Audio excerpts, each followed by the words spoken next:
Hello, it's Sunday, and I'm coming to you from my apartment again. And Tuna is kind of awake, my cat Tuna, so we'll see if she might come down. Maybe I'll have to egg her on. But in any event, I'm coming to you for my reading from The Golden Present. These are daily readings, inspirational readings by Swami Satchidananda. And I'll do the reading for today, which is February 12th. And the topic here is we should be able to offer ourselves. Okay. Not everyone can go out and serve physically. Those who have the capacity should do so. Those without that capacity can project their positive thoughts. In fact, thoughts are more powerful than actions. Many great sages and saints who live in caves and remote areas just sit and pray for others. Those positive suggestions spread all over the globe. Thoughts are more powerful. There is no doubt about that. No doubt about it. Many contemplative monks, nuns, and other people sit and pray for the world. Those who have the capacity to do something physical as well should take that opportunity. Mental, physical, material, do something in whatever way you can. That is why all those faculties have been given to you. They are not given just for your own use. Your physical strength, your material wealth, everything is given to you to be used for others. Of course, that doesn't mean that you should not use it for yourself too, but the major part of it is to be offered to others. That's the way we should mold our lives. You should not think that you are living here for your own sake. We are here for the sake of everyone. On every plane, we should be able to offer ourselves and our possessions for the benefit of humanity and the entire nature.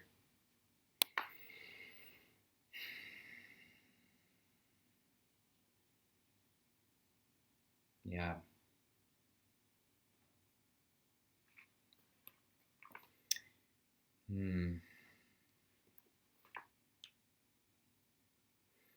It's interesting. I was just thinking today, I went down to our ferry building here in San Francisco, and it's a beautiful sunny day here, and I was walking around and I was noticing all the different vendors and shops, all the different things to be able to buy, and I'm being frugal right now with my finances, and it's been a great exercise for me to think about what do I really need. And I realized as I was walking through there that if I wasn't thinking in this way, being conscientious about my budget, I'd probably go and think, oh, I'll buy this, and oh, you know what, I want one of these, and oh, I should have some of these, and just probably would have ended up spending some money on things that I'm not sure I necessarily need, but maybe just felt like it was, and I was like in a good mood to go spending money on things. And so by not buying them and not just having that kind of reflex around that shopping district, um, I was able to think about what do I really need and what good would it really do. Now, by buying some things, I'm helping others because it's supporting whatever they're doing. And a lot of these people down there are artists. And being an artist and recognizing the importance of supporting artists, I did also see the value in being able to buy some of those types of things and support it in that way. But I also just thought about what do I really need, and is there a better use for my energy, my time, and my resources, my money? And so that just came to mind.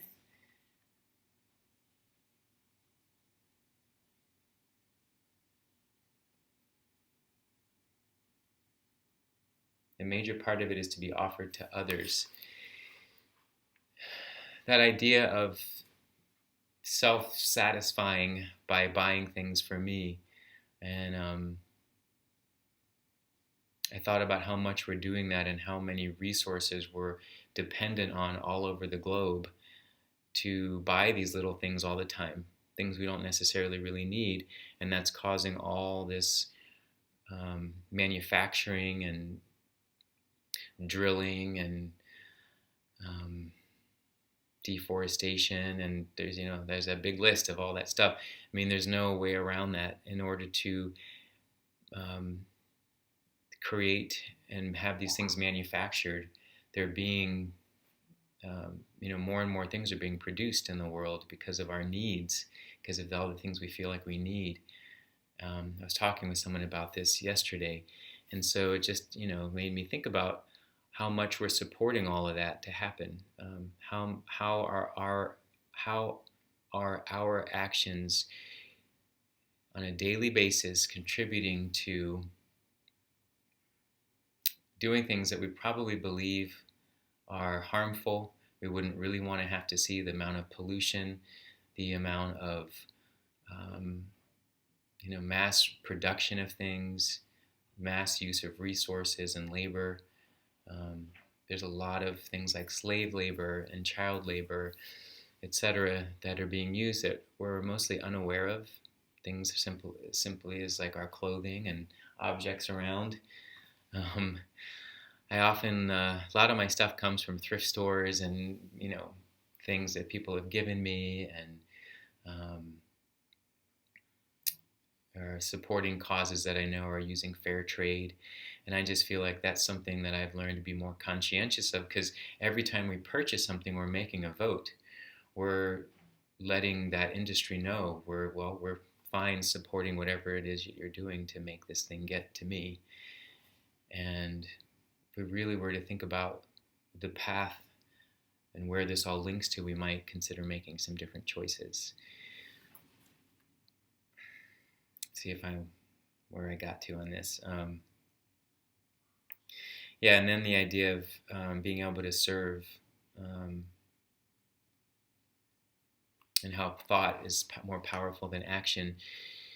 I remember learning that, through this journey with the yogic practices, and that was a tough one, because you kind of think that, or I feel like I'm more trained to see that action, speaks louder than words, which I believe it does in a lot of ways, but how the thoughts, which seems even a more subtle thing, how that could have power, or even prayer and meditation, how that could have power to actually be part of the ripple of change that's happening in the world. And it is something that I believe in, and it's something that I believe our way of being in the world does send a ripple of energy outward, and from what we think, from what we say, what we do, word, thought, and deed, I do believe that has an impact, that does become something that adds up to be what we're offering into our world. And I think we're seeing extremes of that in the world, from the ways that harmful things, harmful words, thoughts, actions, and deeds can ripple, and then how more peaceful, loving, thoughtful things can ripple. And then how do those two meet? How can those become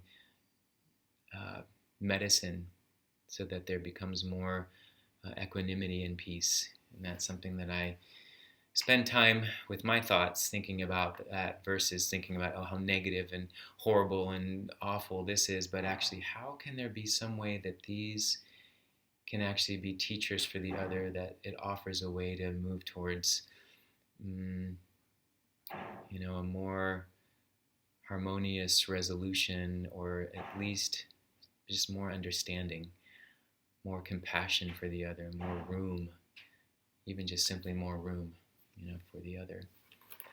And